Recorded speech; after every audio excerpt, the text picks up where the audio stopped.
Es Urso Estefano Hernández Juárez y el tema del que hablaremos es inhibición por contacto, neurofibromatosis tipo 2 y poliposis colónica adenomatosa.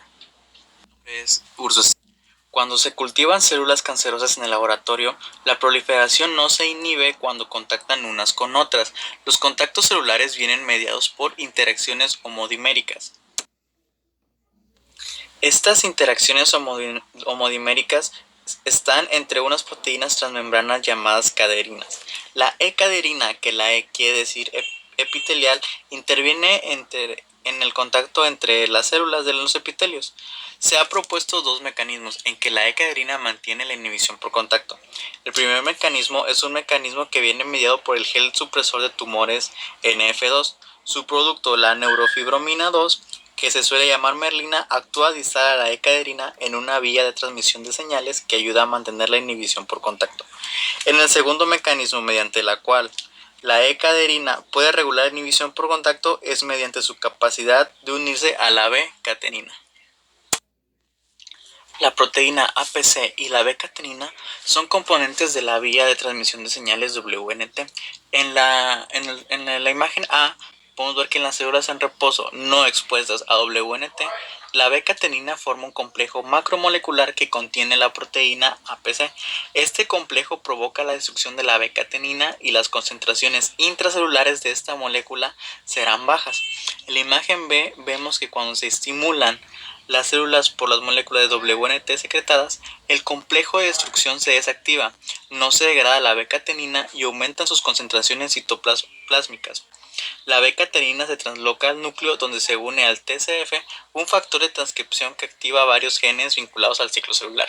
Y en la imagen C, cuando APC está mutado o ausente, no tiene lugar la destrucción de la B-catenina, que se transloca al núcleo y coactiva genes que fomentan el ciclo celular, y las células se comportan como si estuvieran sometidas a un estímulo constante por la vía WNT. Alteraciones del metabolismo celular. Incluso cuando disponen de gran cantidad de oxígeno, las células cancerosas muestran una forma especial de metabolismo celular, caracterizado por altos niveles de captación de glucosa y aumento de la conversión de glucosa a lactosa mediante glucólisis. Este fenómeno que se llama efecto Warburg y que también se llama glucólisis aerobia. La glucólisis aerobia dota a las células tumorales que se dividen con rapidez de productos metabólicos intermedios necesarios para la síntesis de componentes celulares, algo que no hace la fosforilación oxidativa mitocondrial. Las células quiescentes dependen principalmente del ciclo de Krebs para producir ATP. Si se someten a ayuno, se induce la autofagia para aportar una fuente de combustible. Cuando se estimulan por factores de crecimiento, las células normales regulan al alza de forma importante la captación de glucosa y glutamina, que aportan fuentes de carbono para la síntesis de nucleótidos, proteínas y lípidos.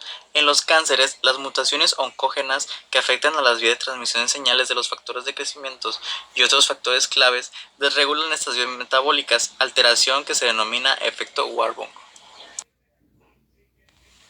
La autofagia es un estado de grave deficiencia de nutrientes, en el que las células no solo detienen su crecimiento, sino que se destruyen por un mecanismo de canibalismo sus propios orgánulos, proteínas y membranas, como fuentes de carbono para la producción de energía. Si esta adaptación falla, las células mueren. Otro grupo sorprendente de alteraciones genéticas descubiertos mediante la secuenciación del genoma son mutaciones en las enzimas del ciclo de Krebs. Dentro de las mismas, las que han generado más interés son las mutaciones de la isocitrato deshidrogenasa, porque han revelado un nuevo mecanismo de la oncogenia llamado oncometabolismo.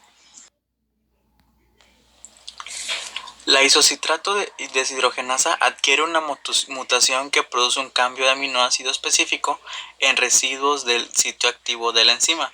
En consecuencia, la proteína mutada pierde su capacidad de funcionar como isocitrato deshidrogenasa y adquiere una nueva actividad enzimática que cataliza la producción de 2-hidroxiglutarato, que a su vez se comporta como inhibidor de varias otras enzimas, miembros de la familia TET, incluida TET2. Es uno de los distintos factores que regulan la metilación del ADN, que como recordarás es una modificación epigénica epigenética, que controla la expresión génica normal y con frecuencia se altera en el cáncer. A su vez, la metilación anormal del ADN causa un error en la expresión de los genes del cáncer conocidos en este momento, lo que estimula la transformación celular y la oncogenia.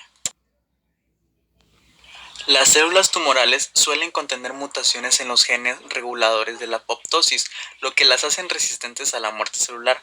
Existen dos vías que culminan en la apoptosis, la vía extrínseca y la vía intrínseca.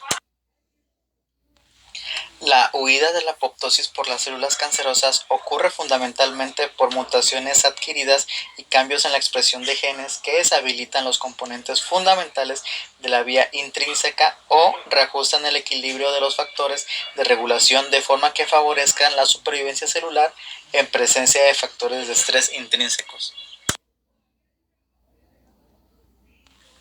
En la vía intrínseca de la apoptosis tenemos pérdida de P53 por mutación o antagonismo de MDM2, reducción de la salida de citocromo C de las mitocondrias como consecuencia de una regulación al alza de los factores antiapoptóticos. Aunque un tumor sólido tenga todas las alteraciones genéticas necesarias, no puede aumentar su tamaño más de 1 a 2 milímetros, salvo que pueda inducir la angiogenia. Los cánceres que crecen estimulan la neoangiogenia a través de factores de crecimiento parecidos a la insulina y factores de crecimiento derivados de plaquetas.